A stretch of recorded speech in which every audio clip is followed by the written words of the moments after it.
Okay, so if we go through some stack operations, a good idea is to start with an empty stack. Okay, and again, often when we're coming up with these kind of sort of drawings, what we're talking about with data structures, we kind of flip the axis to make things make a little bit more sense graphically.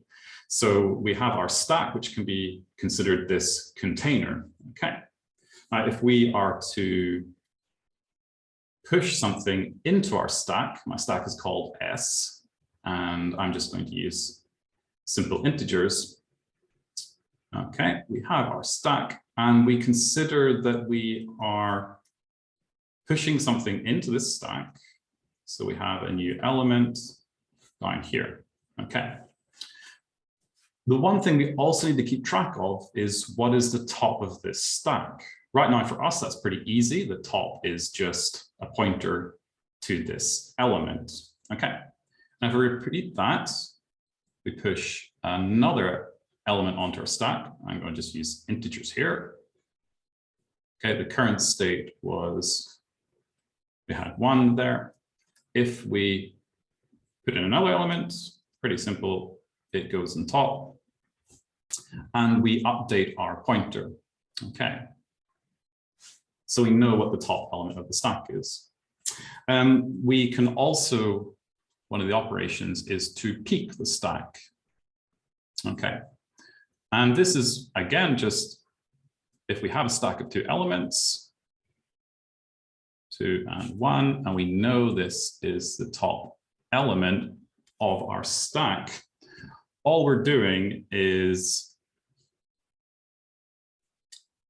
letting whoever called this method know what is the current top of the stack. Okay, and the value 2 is that current top. Now, it's important to note this doesn't modify the structure of the stack. The stack remains the same with 2 elements on it, with 2 being the top. But we can return this to whoever called this method so they can do something with that value. Okay, then, of course, the final operation, we can pop the stack. And again, notice when we're popping a stack, we don't indicate an index or a value or anything else. Okay, that's all implied.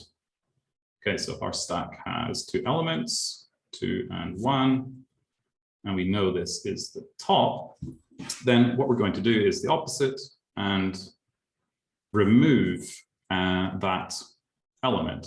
Okay, so then after calling the stack operation, okay, someone now has the element gets returned with that method call. So we imagine that that went to whoever called the method, and then the pointer to the top element is updated. Okay, so we remember to now say, well, once that's been removed from the stack, we've popped it from the stack, we can then have a new top.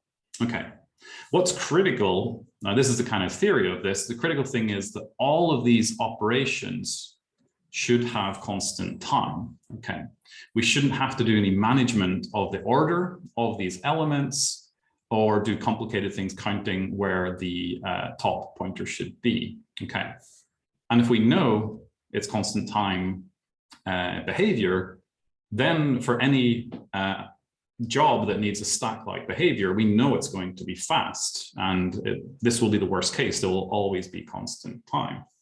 Okay. So that's the theory and principle of the main operations you do with stack. So you can probably guess already the main complexity is keeping track of the top element.